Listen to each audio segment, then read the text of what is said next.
The leopardess has hidden her new arrivals in thick undergrowth. Licked clean, with no scent, she stays away as much as possible so as not to betray their hiding place. In the daytime, she's mostly out hunting. In the late afternoon, it's time to look after her young. She doesn't follow the winding river, but takes the direct route across the savannah. But today, the danger is in front of her.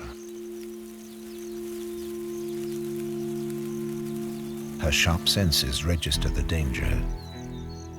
They're too far apart for this to become an attack. The leopardess runs.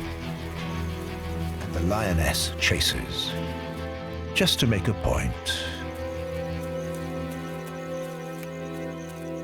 The leopardess won't risk returning to the nursery until her competitor has left the scene.